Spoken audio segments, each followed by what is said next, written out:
దేవునికి స్తోత్రం కలుగును గాక.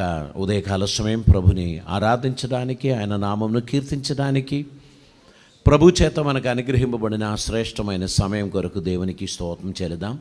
పరలోకమందు మనకు ఒక తండ్రి ఉన్నాడు. అయితే ఈ లోకంలో ఉన్న సమస్త మానవాళిని ఆయనే సృష్టించాడు. అందరూ ఆయనను తండ్రి అని పిలవచ్చా? పిలువలేము. ఎందుకు తెలుసా? ఆయన లోకంలో ఉన్న వారికి అందరికీ తండ్రి కాడు. ఎవరికి తండ్రి? అది ఈరోజు నేను మీతో మాట్లాడబోచున్నాను.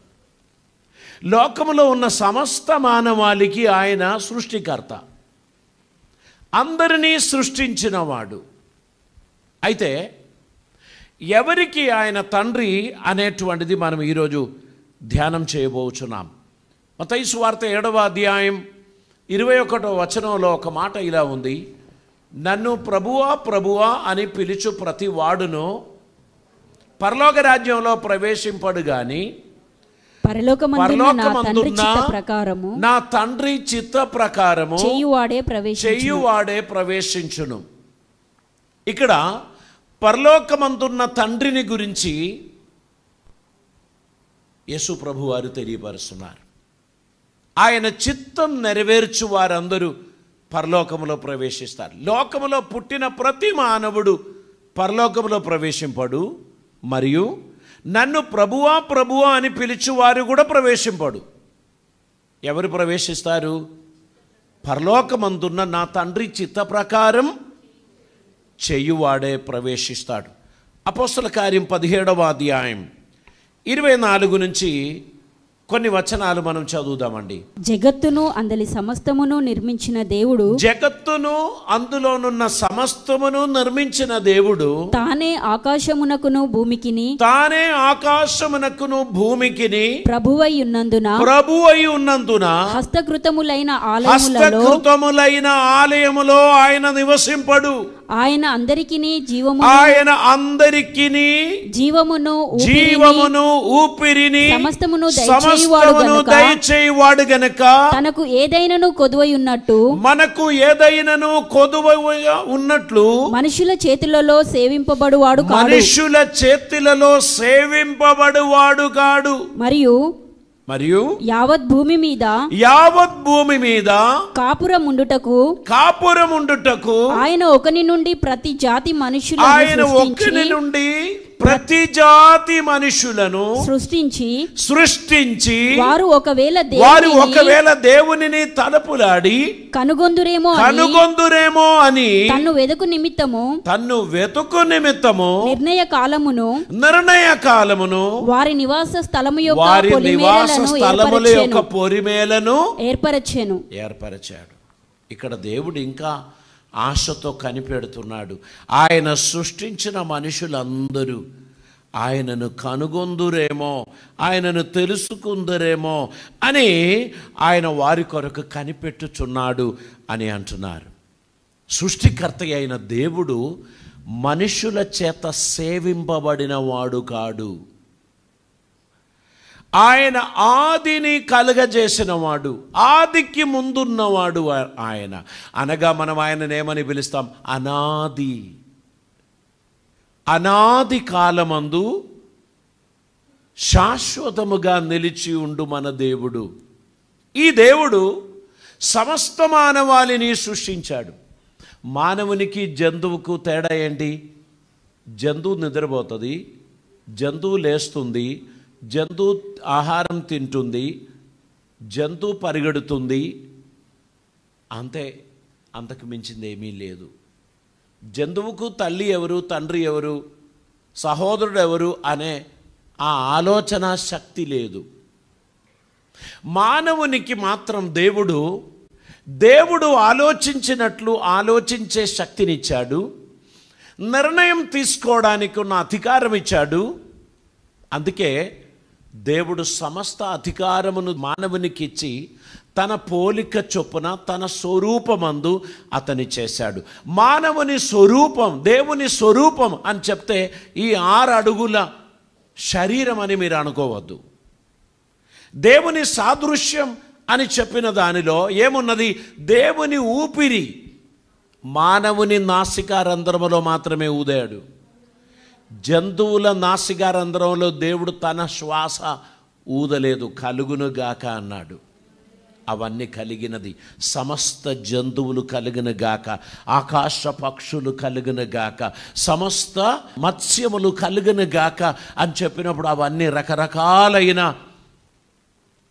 మత్స్యాలు, జంతువులు, పక్షులు అన్నీ కలిగింది. కానీ నరుని తన చేతులారా సృష్టించి అతని నాసికారంధ్రములో జీవవాయువు ఊదినప్పుడు నరుడు జీవాత్మ అయ్యను. నరునికి ఆలోచించే శక్తినిచ్చాడు, నిర్ణయం తీసుకోవడానికి ఉన్న అధికారం ఇచ్చాడు. లెఫ్ట్ హ్యాండ్, రైట్ హ్యాండ్ అని దేవుడు చెప్పినప్పుడు మాత్రం మనం తిరిగే వాళ్ళమైతే రోబోట్స్ లాగా అయిపోయే వాళ్ళం. ఏమీ ఫ్రీడమ్ మనకు ఉండేది కాదు. మనం ఏది ఆలోచించడానికి వీల్లేదు, ఏది చేయడానికి వీల్లేదు. ఎవరో ఒకరు కమాండ్ ఇచ్చినప్పుడు మాత్రం పనిచేసే వ్యక్తిగా ఉంటే మనం స్వేచ్ఛ కలిగిన మనుషులం కాము. ఇప్పుడు మనము మంచిదానిని చెడ్డదానిని గుర్తుపట్టడానికి ఉన్న జ్ఞానం దేవుడిచ్చాడు. ఎందుకంటే ఆయన పోలికగా మనల్ని చేశాడు గనక. మనం అందరము ఏది సరైనది ఏది కానిది అని గుర్తించడానికి ఉన్న జ్ఞానం దేవుడిచ్చాడు. ఒక కార్యం చేయబోయే ముందు మన అంతరాత్మ మనతో చెప్తుంది, నువ్వు తప్పు చేస్తున్నావు. అవును కదా? మనం అప్పుడు వెంటనే అటు ఇటు చూస్తారు. ఎవరు చూడడం లేదు కనుక మనం అది చేస్తాం. అంతరాత్మ ఏమన్నది? నువ్వు తప్పు చేస్తున్నావు. అప్పుడు మనం చూసేది, ఎవరైనా నన్ను చూస్తున్నారా?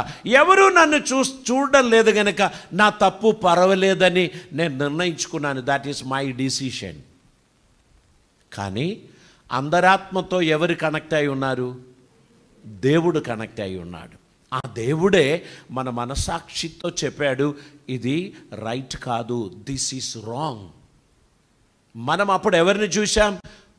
నా హస్బెండ్ చూస్తున్నారా, నా బిడ్డలు చూస్తున్నారా, నా వైఫ్ చూస్తున్నారా, నా పేరెంట్స్ చూస్తున్నారా, మా ఊరోళ్ళు చూస్తున్నారా? ఎవరు చూడడం లేదు గనక అదో తప్పుగా మనకు అనిపించలేదు. కానీ మన మనసాక్షి గాయపరచబడినది.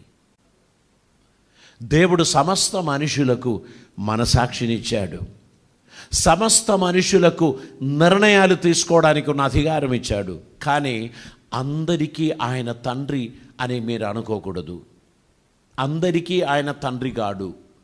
ఎవరికి ఆయన తండ్రి అని మనం ఆలోచించుకుంటూ ముందుకు వెళ్ళుచున్నప్పుడు దేవుడు సృష్టించిన విధానమును గురించి ఆదికాండం 1వ అధ్యాయం 26, 27 వచనాలు చదువుదామండి. దేవుడు మన స్వరూపమందు మన పోలిక చొప్పున నరులను చేయుదమా. వారు సముద్రపు చేపలను ఆకాశ పక్షులను పశువులను సమస్త భూమిని భూమి మీద ప్రాకు ప్రతి జంతువును ఏలుదురుగాక అనియు పలికెను. దేవుడు పలికాడు. దేవుడు తన స్వరూపమందు నరుని సృజించెను.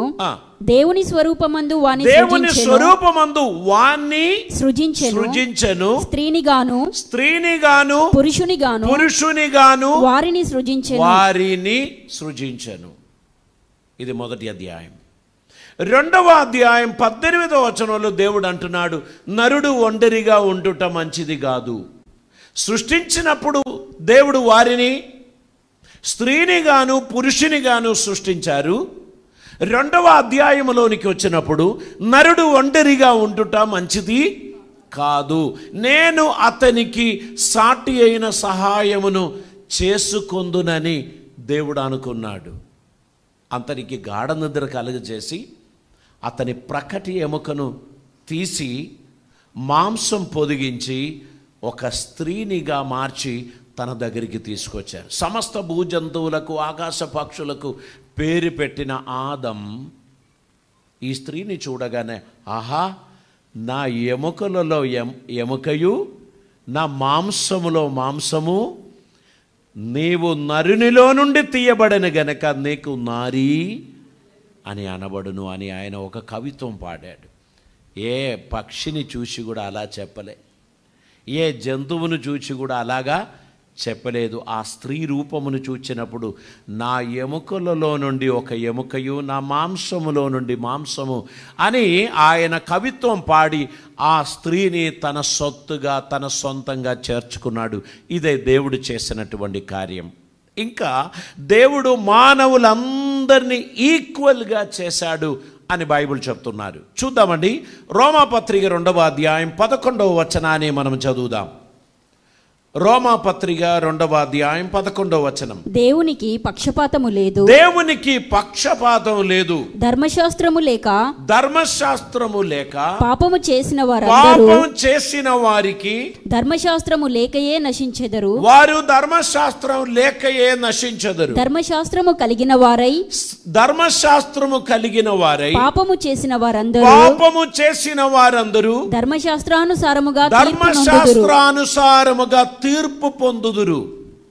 ధర్మశాస్త్రము వినువారు దేవుని దృష్టికి నీతిమంతులు కారు గాని ధర్మశాస్త్రమును అనుసరించి ప్రవర్తించువారే నీతిమంతులుగా ఎంచబడుదురు. దేవుడు అంటున్నాడు, దేవునికి పక్షపాతం లేదు.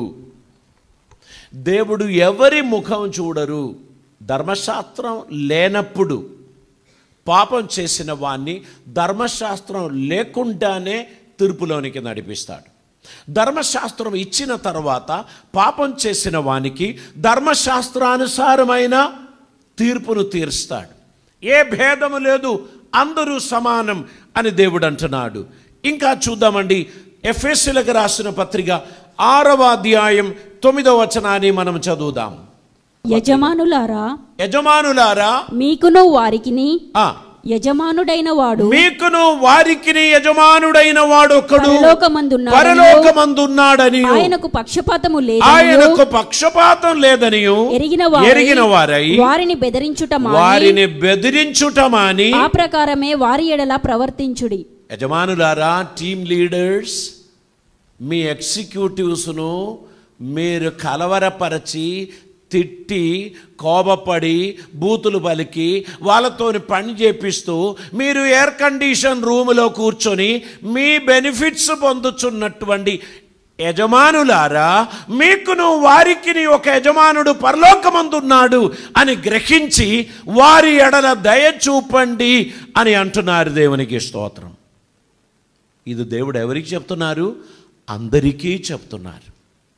మనం కొందరు చాలా వాక్చాతుర్యం కలిగిన వారు మాటల చేత మనుషులను బెదిరించి పనులు చేయించి మనం ఎంజాయ్ చేస్తూ ఉంటాం లైఫ్.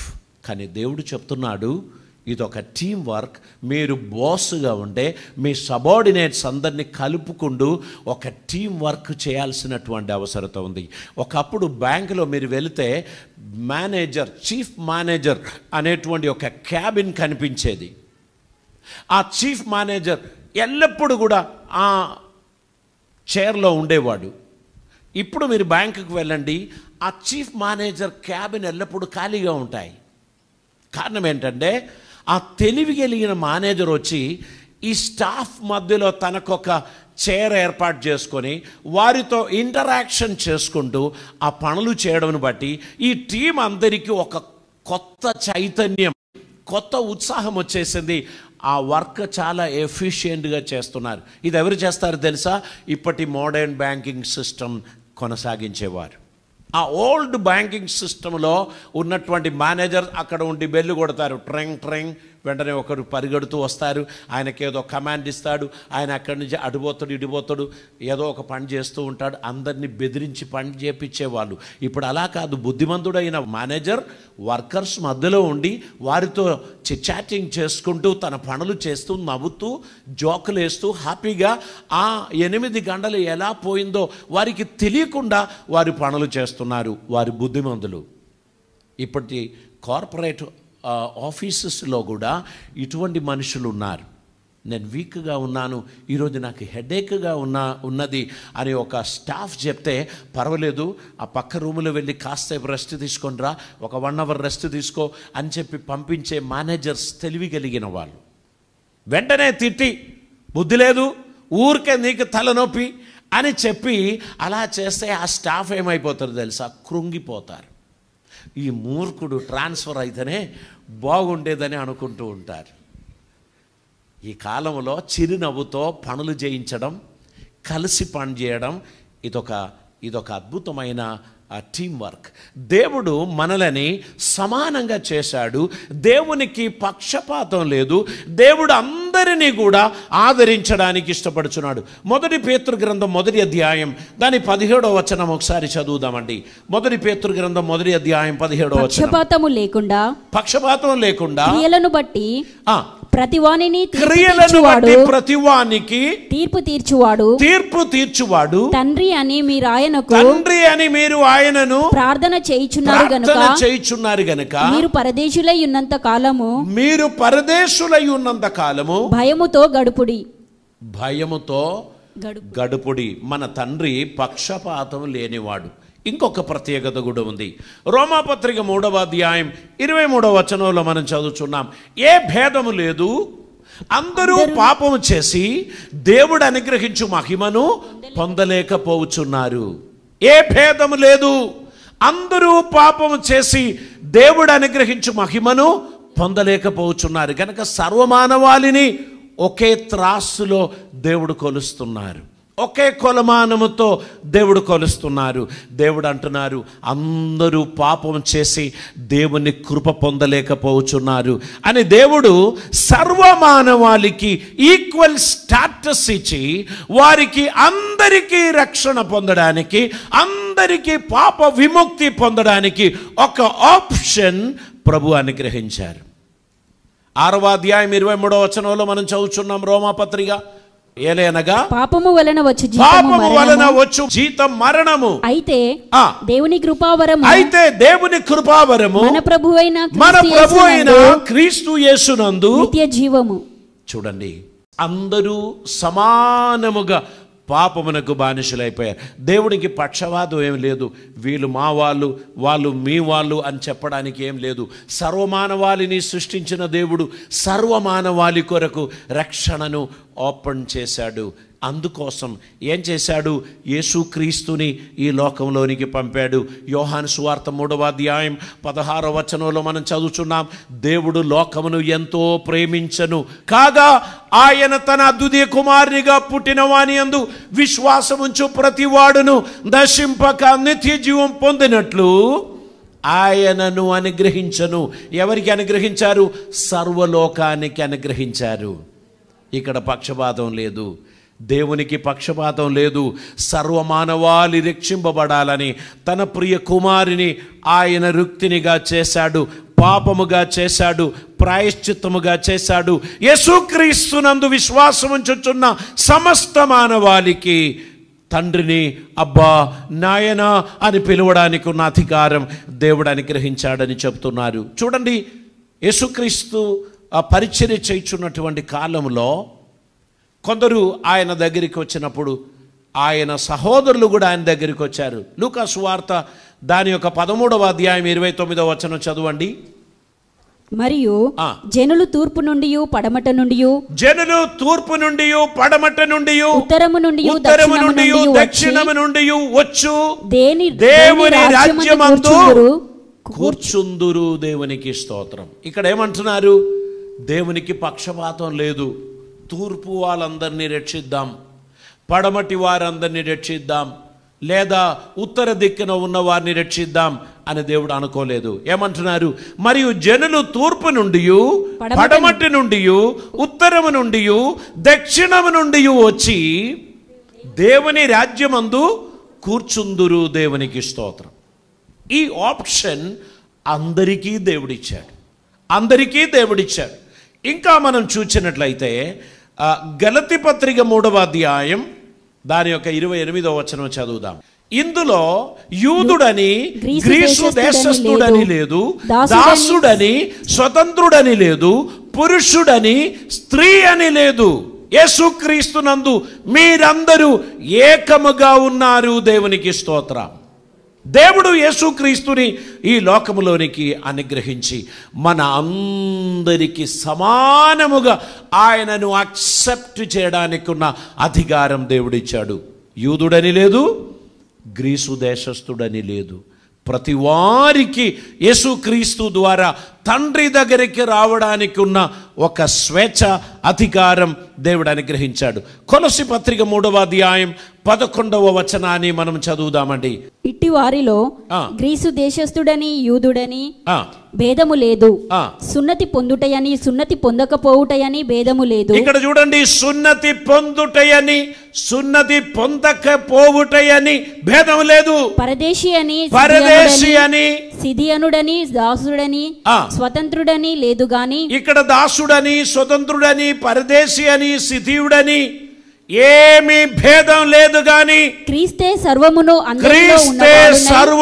అందరిలో ఉన్నవాడునై ఉన్నాడు. దేవునికి స్తోత్రం. దేవుని option is open. Anybody can accept the lord. Anybody can come to the heavenly father through Jesus Christ. ఆయన అన్నాడు, నేనే మార్గము, నేనే సత్యము, నేనే జీవము, నా ద్వారా తప్ప ఎవడును తండ్రి యొద్దకు రాలేడు అని ప్రభు చెప్పిన మాట జ్ఞాపకం చేసుకోండి. ఇక్కడ ఈ యేసుక్రీస్తుని సొంతం చేసుకోవడానికి మనం ఏం చెయ్యాలి అని అడిగితే యోహాను సువార్త 1వ అధ్యాయం 12వ వచనంలో ఒక అద్భుతమైన మాట ఉంది. తన్ను ఎందరూ అంగీకరించిరో వారందరికీ అనగా తన నామమందు విశ్వాసముంచిన వారికి దేవుని పిల్లలగుటకు దేవుడు అధికారమిచ్చాడు. హల్లెలూయా.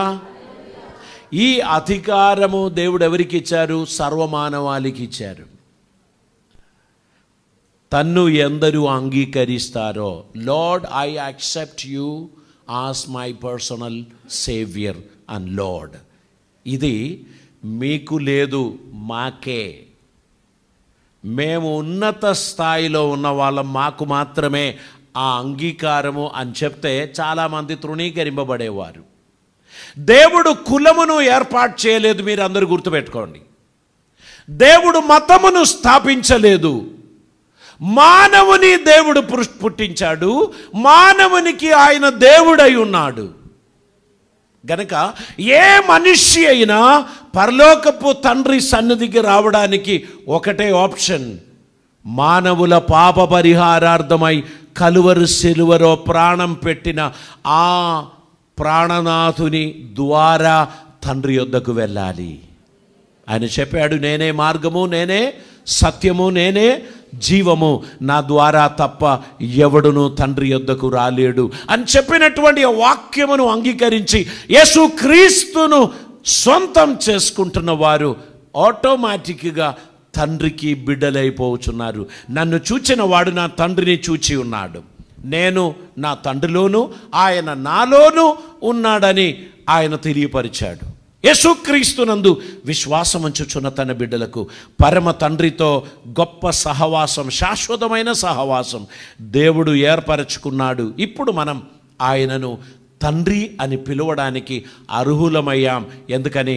నేను పాపాత్ముని, నా పాపముల నిమిత్తమై యేసుక్రీస్తు ఈ లోకానికి వచ్చాడని, ఆయన మరణించి తిరిగి లేచాడని నేను నమ్ముచున్నాను అని తెలియపరచడం ద్వారా తండ్రి తన కుడి చెయ్యి నా వైపు చాపి, నా కుమారుడా నీవు ఆశీర్వదింపబడిన వాడవు అని చెప్పి నన్ను దగ్గరికి చేర్చుకున్నాడు.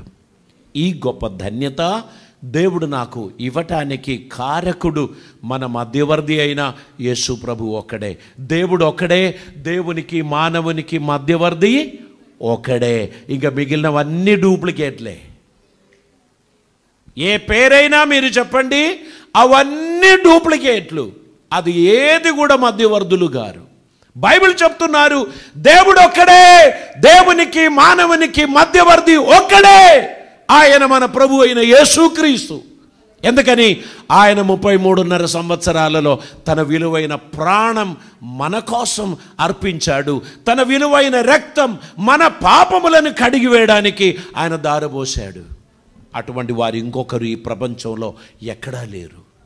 మీరు ఎక్కడైనా తిరగండి, యేసు చేసిన త్యాగానికి సమమైన త్యాగం చేసిన వారు ఒక్కరూ మీకు దొరకరు గనుక మనకు ఒకే ఒక్క మధ్యవర్తి, మన పాపములు పరిహరించిన, ప్రాయశ్చిత్తం చేసిన మన రక్షకుడు, మన ప్రభు ఒక్కడే.